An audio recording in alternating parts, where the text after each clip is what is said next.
तो बोले हर हर गंगे, हर हर गंगे। तो वहां कुछ लोग और भी लोग खड़े थे। हर जगह कुछ न कुछ दुष्ट लोग होंगे, अगर वो नहीं होंगे तो धर्म पता ही नहीं चलेगा। तो कुछ लोग वहां खड़े थे, कह रहे तुम करो हर हर गंगे, हम तुम्हें कर देंगे नंगे। सब चुरा। अब बेचारे देखा तो उनके पास कुछ पैसे बच गए और वो पोथी नहीं ली किसी ने। पोथी का बोले कोई काम नहीं, चोरों ने सब कुछ चुरा लिया लेकिन पोथी नहीं ली। अब बेचारे पोथी लिए, स्टेशन पहुंचे, स्टेशन पे पहुंच गए, टिकट ले ली, गाड़ी में बैठ गए। गाड़ी में बैठ करके एक स्टेशन पर आई तो वहां पे उन्हें भूख लगी तो बोले लाओ थोड़ा सा फल ले लेते हैं। तो फल लेने के लिए फल की दुकान पे गए कि भैया हमें थोड़ा सा फल दे दीजिए। तो फल जिस समय तौलने लगे तो पैसे निकालने के लिए जैसे ही अपनी जेब में हाथ डाला तो हाथ जेब के पार हो गया। जो बचा था वो गाड़ी में चोरों ने जेब साफ कर दी। बोले सही कहते हैं, तुम करो हर हर गंगे, हम तुम्हें कर देंगे। अब बेचारे बोले भैया ऐसा करो, फल आप रख लो और ठीक है हम आप नहीं लेंगे, मेरा पैसा किसी ने काट दिया, जेब काट दी। अब बेचारा वो अच्छा आदमी था, फल वाला बोला नहीं मानते जी कोई बात नहीं, आप फल ऐसे ले लो, हमें पैसे नहीं चाहिए, आप बहुत अच्छे। अब बेचारे फल तो ले लिए, खा लिए, लेकिन अब बोले जब पैसा नहीं है तो कैसे क्या आगे जाएंगे, कैसे, ये विचार करने लगे। जब ये विचार करने लगे तो बगल में पोथी दावे थे। तो ध्यान आया प्रभु का कि मुख में हो राम नाम और राम सेवा हाथ में, तू अकेला नहीं प्यारे, राम जी तेरे साथ में। विधि का विधान जान, ये विधि का विधान जान, हानि लाभ सही है। विधि का विधान जान, हानि लाभ सही है। सीताराम सीताराम सीताराम कहिए, विधि का विधान जान, हानि लाभ सही है। सीताराम सीताराम सीताराम कहिए, विधि का विधान जान, हानि लाभ सही है। सीताराम सीताराम सीताराम कहिए, सीताराम सीताराम सीताराम कहिए, राम सीताराम सीताराम कहिए। सीताराम सीताराम सीताराम कहिए, सीताराम सीताराम सीताराम कहिए। चाहि विधि रखे राम, ताहि विधि रहिए, चाहि विधि रखे राम, ताहि विधि रहिए। चाहि विधि रखे राम, ताहि विधि रहिए। और आगे क्या कि मुख में हो राम नाम, राम सेवा हाथ में। मुख में हो राम नाम, राम सेवा हाथ में। तू अकेला नहीं प्यारे, राम तेरे साथ में। तू अकेला नहीं प्यारे, राम तेरे साथ में। विधि का विधान जान, हानि लाभ सही है। विधि का विधान जान, हानि लाभ सही है। सीताराम सीताराम सीताराम कहिए, विधि का विधान जान, हानि लाभ सही है। सीताराम सीताराम सीताराम कहिए,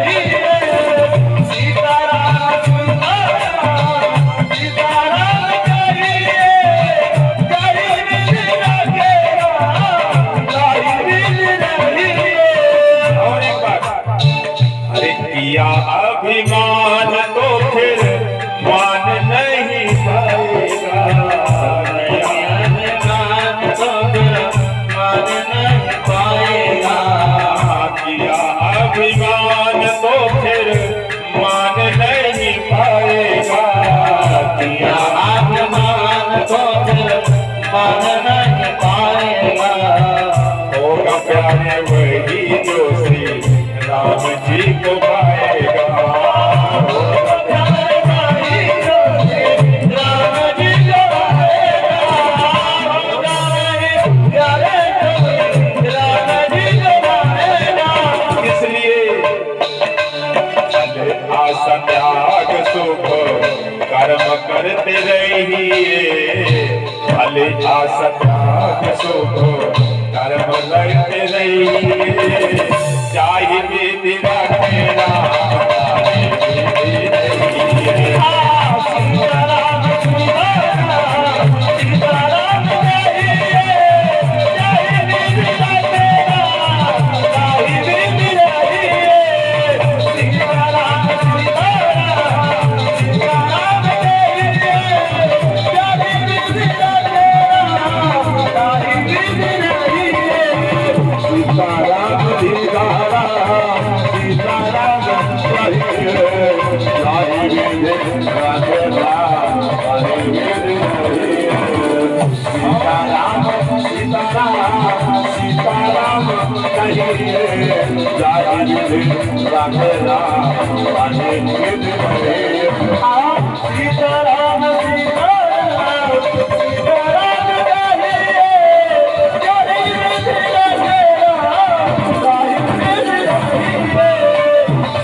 भगवान के हाथों में, जैसा चाहे वैसा बनाए, जहां रखे वहां रहो। जिंदगी की डोर सौंप हाथ दीनानाथ के, जिंदगी की डोर सौंप हाथ दीनानाथ के, महलों में रखे जाए खोपड़ी में बास दे, महलों में रखे जाए खोपड़ी में बास दे। जिंदगी की डोर सौंप हाथ दीनानाथ के, जिंदगी की डोर सौंप हाथ दीनानाथ के, महलों में रखे जाए खोपड़ी में बास दे, महलों में रखे जाए खोपड़ी में बास दे। बस धन्यवाद निर्विवाद राम राम कहिए, धन्यवाद निर्विवाद राम राम कहिए, चाहे विधि रखे राम ताहि विधि रहिए, धन्यवाद निर्विवाद राम राम कहिए, चाहे विधि रखे राम ताहि विधि रहिए। सीता राम सीता राम सीता राम कहिए, चाहे विधि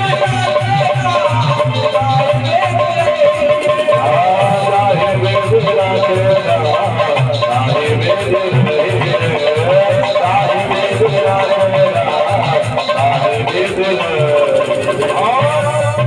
आशा एक राम जी से दूजी आशा छोड़ दे, आशा एक राम जी से दूजी आशा छोड़ दे, नाता एक राम जी से दूजा नाता तोड़ दे, नाता एक राम जी से दूजा नाता तोड़ दे, नाता एक राम जी से दूजे नाता तोड़ दे, नाता एक राम जी से दूजा नाता तोड़ दे।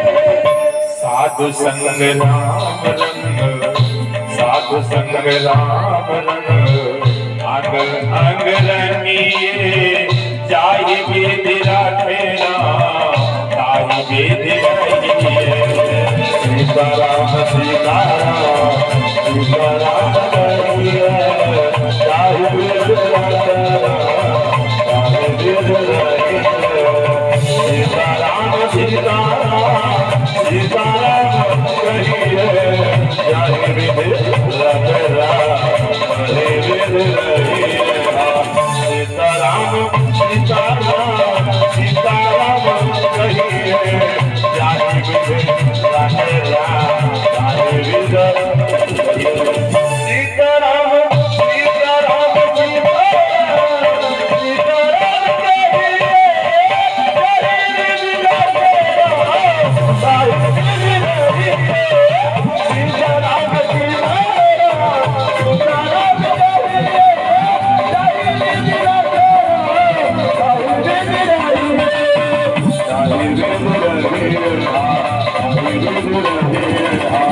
बोली कृष्ण भगवान की जय। इस प्रकार वो महाराज जी जब बिल्कुल खाली हो गए, उनके पास पुस्तक बची, तो बोले कोई बात नहीं, मुख में राम नाम और राम सेवा मेरे हाथ में, तो तू अकेला नहीं प्यारे, राम तेरे साथ में। बोले कथा तो मुझे आती है, पुस्तक मेरे पास है। बगल में देखा एक गांव दिखाई पड़ गया। महंत जी जाकर वहां पहुंचे। बोले पहले किससे मिलूं? भाई अनजान गांव में जब कोई पहुंचे तो किसी न किसी से माध्यम बने, कोई मिले तब तो कथा होगी। अब जैसे यहाँ कोई माध्यम बना, किसी से कहा गया, उन्होंने कहा आप माध्यम बनो, तब ये कथा हो रही है, आप लोग सुन रहे हैं। तो ऐसे एक गांव था। महंत जी जब वहां पहुंचे तो वहां जाकर के सबसे पहले उस गांव के पुरोहित से मिले। वो जो उस गांव के पुरोहित थे, पंडित जी थे, पूजा कराते थे, उनके पास गए। तो वहां जब पहुंचे तो कहा अरे पुरोहित जी प्रणाम, नमस्कार। पुरोहित जी ने मुंह घुमा लिया ऐसे।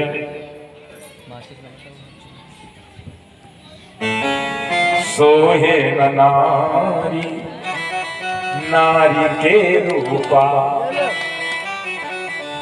ऐसे ब्राह्मणों में भी होता। ब्राह्मण के यहाँ जब दूसरा ब्राह्मण आता है तो उसको जलन होने लगती है। अरे कहाँ से ये आ गया, मेरी वाणी मारने आ गया। कुछ नहीं बोले, मुंह घुमा लिया अपना। गांव के पुरोहित जी ने। अरे पंडित जी बोले बताओ, मैं नमस्कार कर रहा हूँ, ये कुछ बोल ही नहीं रहे। दोबारा फिर कहा अरे पुरोहित जी नमस्कार, फिर भी कुछ नहीं बोले, अपना बड़ा बड़ा बड़ा बड़ा लगे हुए। फिर जोर से कहा अरे भाई हम काशी से आए हैं, हम ब्राह्मण हैं, आपको नमस्कार कर रहे हैं। तो कहा काशी से आए हो चाहे तुम हिमालय से चले आओ, हमें क्या मतलब, हमें क्या मतलब तुमसे, काशी से आए हो चाहे हिमालय से चले आओ। अरे भाई हम पढ़ कर आए हैं। बोले क्या पढ़ कर आए हो, हमें उससे क्या मतलब, जो पढ़ कर आए हो तुम जानो, तुम्हारा काम क्या है। अरे बोले महाराज जी ऐसा करो, मेरी एक कथा करवा दो, उसमें आपका भी कुछ फायदा हो जाएगा। तो बोले कथा कहाँ नहीं हो सकती, कौन सी कथा? बोले भागवत जी की कथा। बोले ये क्या है? उनको पता ही नहीं था कि भागवत जी की कथा होती भी क्या है। अरे बोले महाराज भाई ब्राह्मण ब्राह्मण का सहयोग नहीं करेगा तो कौन करेगा? भाई आप सहयोग करिए हमारा, हम आपके पास आए हैं। तब नहीं माने तो बहुत कहने पर बोले इस गांव के मुखिया है पटेल जी, उनका नाम पटेल जी था। बोले उनके यहाँ जाते हैं, अगर वो कहेंगे तो आपकी कथा हो जाएगी। बहुत कहने पर वो गांव के पुरोहित जी पटेल जी के पास गए और कहा पटेल जी पटेल जी। पटेल जी कहा आइए पुरोहित जी आइए। पुरोहित जी विराजिए, पुरोहित जी विराजे। और पुरोहित जी कहने लगे पटेल जी एक बात कहना है आपसे। बोले क्या? बोले एक पंडित जी आए हुए काशी से और वो भागवत करना चाहते हैं। अब पटेल जी को भागवत पता ही नहीं थी कि भागवत होती क्या है। तो पटेल जी कहने लगे क्या यार पुरोहित जी तुम भी वहां से चल दिए, भागवत भाग ये क्या है, कौन सा नया रूप लेकर के आ गए तुम, चलो यहाँ से। अब पुरोहित जी बड़े परेशान, बोले बताओ इसकी वजह से मुझे भी डांट पड़ रही है। उनके पटेल जी के जो बच्चे थे वो सुन रहे थे कि कोई पंडित जी कह रहे हैं कि भागवत होगी भागवत होगी। तो बच्चों ने समझा कि ये कोई मदारी का खेल है। तो पुरोहित जी जब चलने लगे तो बच्चे बड़े बड़े जोर जोर से रोने लगे। पिताजी पिताजी हम भागवत देखेंगे, हम भागवत देखेंगे। अब पटेल जी बोले बड़ा परेशान है, बच्चे रोने लगे। तो पटेल जी से रहा ना गया। अरे सुनो पुरोहित जी सुनो पुरोहित जी, जाओ भाई उनको ले आओ और कह दो अपनी भागवत दिखाएं। अब पुरोहित जी गए, बोले चलो भैया उनके बच्चे कह रहे हैं भागवत दिखाओ। अब पंडित जी सोचे बच्चे कह रहे हैं भागवत दिखाओ, अरे भागवत कोई दिखाने वाली चीज है, भागवत तो कथा है, वो सुनाने वाली चीज है। फिर भी कहा चलो कोई बात नहीं। भाई पंडित जी गए, देखा कि वहां कोई इंतजाम ही नहीं। एक शिला थी पत्थर की, जहाँ पटेल जी बैठ करके न्याय किया करते थे। प्रतिदिन वहां खा पी करके आते थे और बैठे रहते थे, थोड़ी देर बाद सो जाते थे उसी शिला पे। अब पंडित जी बोले कोई स्थान तो दिखना, ये शिला ठीक है। अपना शिला पे अपना आसन कम्बल बिछाया और बैठ गए। आचमन प्राणायाम किया, इसके बाद भगवान का ध्यान किया और भागवत शुरू कर दी। बोलिए भागवत भगवान की। सुनने वाला कोई नहीं। थोड़ी देर बाद बच्चे और सब आ गए कि अभी खेल मदारी का चालू होगा। बच्चे सब बैठे हुए हैं, बाकी कोई नहीं।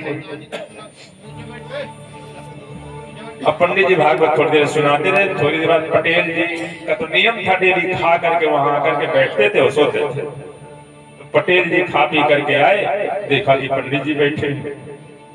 पटेल जी को बड़ी गुस्सा आई, अरे मैं रोज यहाँ आराम करता हूँ, ये बैठ गया। पटेल जी गए पंडित जी के बगल में बैठ गए।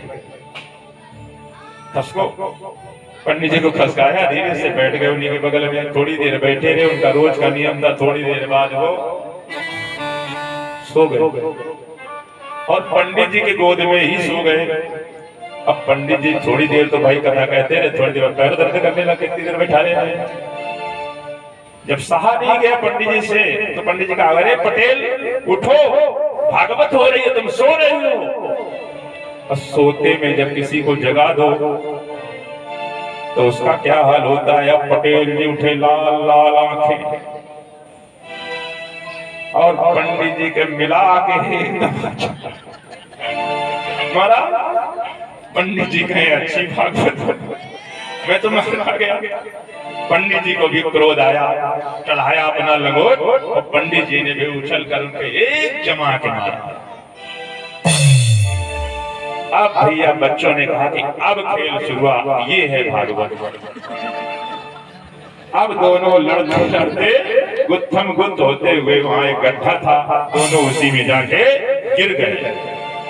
अब भागवत का खेल रही है, ये है खेल। अब पंडित जी सोचे सब सारे मूर्ख हैं यहाँ पे। अब पंडित जी उनको दे खूब मारे। पटेल बहुत मोटे थे, वो नीचे गिर के उठ ही नहीं पाए।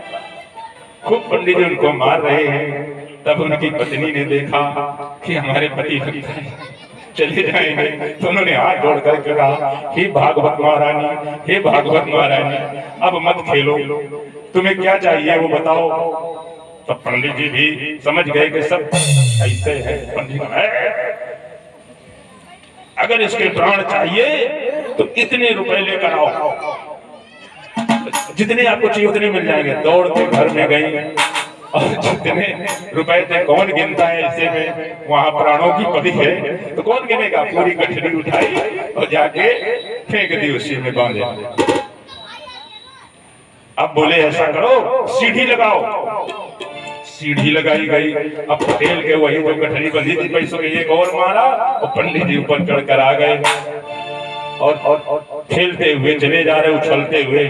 कहा हुआ कितनी अच्छी भागवत हुई, मैं तो जान नहीं पाया। पटेल जी से पूछा, पटेल जी अरे बाप तो धन्य है। बोले हम जो है भागवत से बराबर खेलते रहे। वाह। पटेल दिखाएगा पूछो। पटेल के तो सब दिमाग ही खराब हो गया उनका।